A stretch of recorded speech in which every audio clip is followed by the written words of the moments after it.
សំសួរសម្ដេចថានៅសាកលវិទ្យាល័យយើងមានប្រូក្រាមសម្រាប់វឹកវើធម្មទូតនឹងហើយនៅសម្ដេចឬក៏យើងទៅមុខទៀតបានយើងរៀបចំឬក៏យ៉ាងម៉េចសម្ដេចណាអរគុណសូមឆ្លើយសំណួរសម្ដេចព្រះដំបងសាសេនុរីអត់មានទេណាកាន់តែគិតក្រាបទូលគិតថាយើងត្រូវតែធ្វើបានតែឥឡូវនេះអត់មានទេកណាអត់មានទេព្រោះអត់មានកណាអត់មាន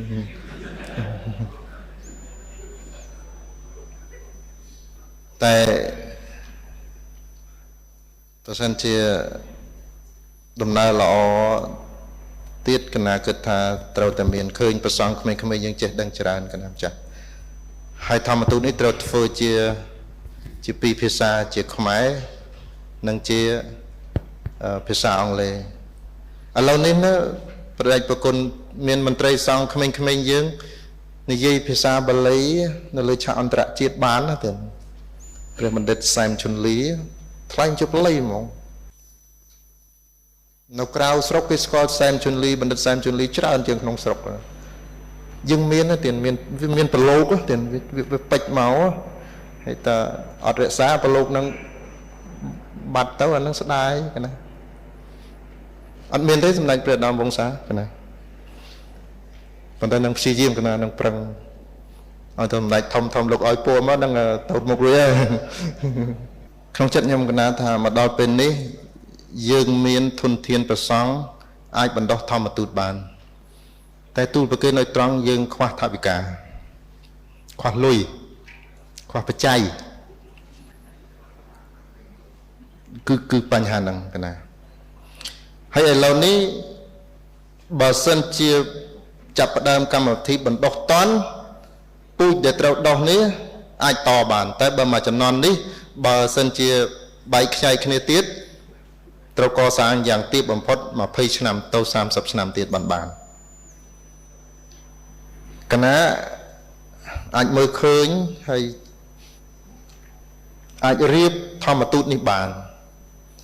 ប៉ុន្តែកណាមិនមានសមត្ថភាព 100% ទេតែកណាមានក្រុមការងារនិងមានមិត្តភ័ក្តិជាបរទេសដែលអាចជួយបណ្ដុះហើយបើយើងប្រឹងតែ5ឆ្នាំយើងអាច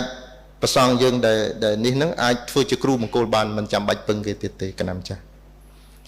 ហើយឆ្លៀតឱកាសហ្នឹងកណាសូមទូលប្រគេនថ្វាយម្ដេចម្ចាស់ដែរប្រគល់ណាមប្រសងគ្រប់ព្រះអង្គមកដល់ពេលនេះកណាគិតថាជាពេលវេលាជាកន្លែងដែលត្រូវសម្រេចចិត្តមួយទាក់ទងវិស័យពុទ្ធិកសិក្សានៅកម្ពុជាយើងអត់តន់នៅពេលនេះណាពុំតន់មានសាកលវិទ្យាល័យពុទ្ធសាសនាណាមួយដែលបង្រៀនព្រះពុទ្ធសាសនាសុទ្ធទេអត់មានទេយើងមានលាយគ្នាអញ្ចឹងយើងត្រូវការកណាតែងតែសម័យ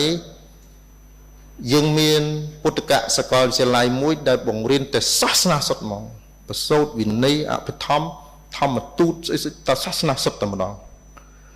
ត្រូវយើងត្រូវការសាកលវិទ្យាល័យដែលបង្រៀនមុខវិជ្ជាដទៃដើម្បីជាការចូលរួមក្នុងការជួយជាតិ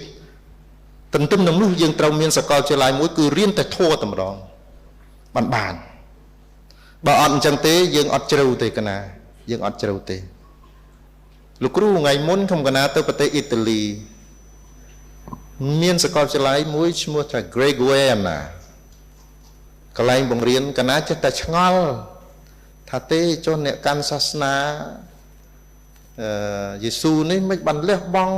មកស៊ីអត់ស៊ីឃ្លានជាមួយនឹងយើងគេបង្រៀនមនុស្សមិនឲ្យអស់ចាមហ៎កណាទៅមើលសាលាគេបង្រៀនសាសនាសុទ្ធកណាថាអូនេះបានដល់មែនអញ្ចឹងយើងនៅតែមានប្រសងដែលលោកមានសទ្ធានិងលះបង់ដើម្បីសាសនាដែរអញ្ចឹងយើងត្រូវមានឆ្លើយខ្លីមកវិញលោកគ្រូដល់ជួយគ្នាលោកគ្រូជួយកណាផងប្រគល់ណាម្ចាស់គ្រប់ផងជួយបានយើងអាចបង្កើតសាលាធម្មទូតនេះបានបើអត់ទេតើអត់រួចទេកណាម្ចាស់ហើយបញ្ជាក់បន្ថែមមកវិញថាសម័យឥឡូវនេះបើអត់បច្ច័យទេប្រើមនុស្សអត់បានទេ ដល់តែមានបច្ច័យហើយបច្ច័យឲ្យច្រើនទៀតបានប្រើគេទៅបច្ច័យតិចប្រើមិនទៅទេអញ្ចឹងអ្វីគ្រប់យ៉ាងដែលត្រូវធ្វើគឺសុទ្ធតែត្រូវការមូលនិធិទាំងអស់ណាម្ចាស់កណាននឹងប្រឹងប៉ុន្តែបានកម្រិតណាមិនដឹងទេកណាននឹងប្រឹងហើយសូមលោកគ្រូជួយផងកណាទាំងអស់អង្គកណាម្ចាស់